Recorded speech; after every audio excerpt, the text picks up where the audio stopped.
degmada Kalabeyd ee gobolka Sool waxaa si toos uga bilaabmay koob isboorti kaasoo ka dhaxeeya tiimamka ka dhisan degmada Kalabeyd ee gobolka Sool waxaa la soo qabaqaamiyay dhalinyarada isboortiga ee degmada sidoo kale dhalinyarada isboortiga degmada Kalabeyd waxay baaq dheer u direen qurbo joogta ka soo jeeda degmada Kalabeyd ee gobolka Sool ugula baaqay inay wax ka qabtaan baahida isboorti ee dhalinyarada degmada Kalabeyd sidii loo horumarin lahaa. dhinaca kale dhalinyarada isboortigu waxay sheegeen inay cid kasta oo baahidooda wax ka qabanaysa inay soo dhaweynayaan. magacaygu waa Cabdilaahi Cabdikariin Cali waxaan ku hadlayaa afka kooxda daraawiishta anigoo kabtan u ah kooxda waxaa ka socda koob ay qabsatay degmada Kalabeyd dhalinyarada ku nool iyo ganacsadayaasha ay gacan naga siiyeen ganacsadayaasha magaalada ku nool maamulka labadii kooxood ugu horeeyay baa ciyaaraya kooxdan aan anigu kabtanka u ahay daraawiishta iyo kooxda 5 star dhoo waan rajeynayaa rajo fiican baan qabaa waan soo abaabulay caalamiinta fara badan bay qabaan waa rag xula insha Allah guul fara badan baan rajeynaynaa guul fara badan anoo ah kabtan Cabdimaalig Aadan Maxamed Cali waxaa galabta furmay koobkii dhalinyarada isdhexgalka degmada Kalabeyd galabta hadda kooxdayda ay ciyaarayso waxaan u rajeynayaa inay koobka iyagu qaadayaan waxaan leeyahay good luck waxaa ka qayb qaatay koobka la qabanaya hadda dhalinyarada degmada Kalabeyd ee socda hantilayaasha degmada Kalabeyd waxaan leeyahay iyagana aad iyo aad baan ugu mahadcelinayaa maadaama ay dhalinyaradooda ay fangareynayaan waxna tarayaan soo dhaweynayaan horumarka ay ka bilaabeen degmadooda all people waxaan kaloo salaan qurbo joogta ka soo jeeda degmada Baaraan ee Kalabeyd waxaan leeyahay wax Ilaahay abuurtay oo wax tara kama hayno hadaan nahay bahda sportska ee degmada Kalabeyd maadaama wax naga soo gaaray aysan jirin waxaan leenahay waxaan ugu tala gasheen ama nagu taraysaan hadaan nahay bahda sportska ee degmada Kalabeyd wayna ka baahanahay halkan waa garoonka weyn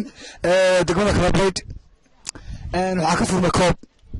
isdhexgalka dhalinyarada degmada guud ahaanteeda degmada dadka waxay u yaqaanaan maafileen magaalada Kalabeyd qura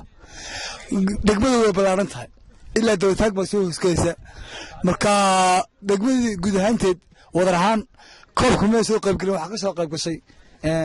kooxihii magaalada ka dhisnaa Kalabeyd wadarta ma sha Allah si wacan buu koobku socdaa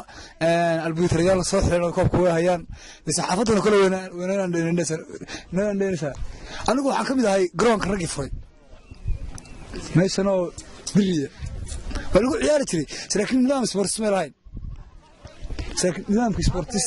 dadkii u yaalay ayaan kamid ahaa anigu biraha taagay alxamdulillah damaantan waa aragtaa waxa lagu ciyaarayaa garmaanta Adidaskeed iyo waxa lagu ciyaarayo hormar baa la marayaaba marka waxaan leeyahay qurbo joogta u dhalatay degmadan Kalabeyd iyo guud ahaan maxaan ku sheegayay deegaanadan waxaan leeyahay dhalinyaradii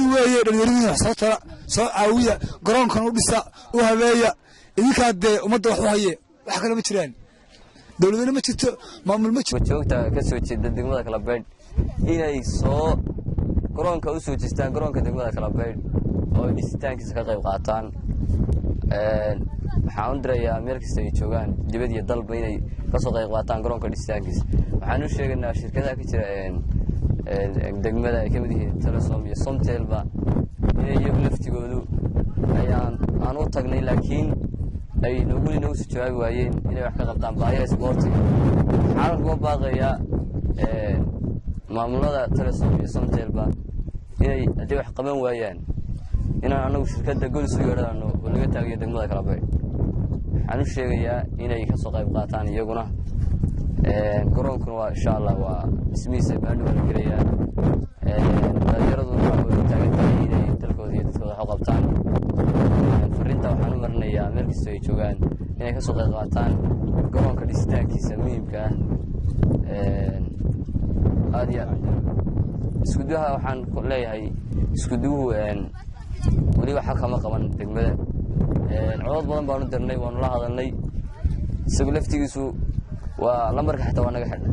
marka marka waxaan u sheegaynaa in wasiirka ciyaaraha ee Somaliland isaguna inuu ku joojisto degmada Kalabayd Somaliland wala ogtiin degmada sidii ay codkooda uga shaqeeyeen marka waxaan leenahay Musabix Cabdi in soo jeesta degmada Kalabayd si lagu soo dhaweeyo garanaysa aad iyo aad baan islaamay baadina saxaafad Khadar Maxamed Cabdi badda 24 TV degmada Kalabayd ee gobolka Sool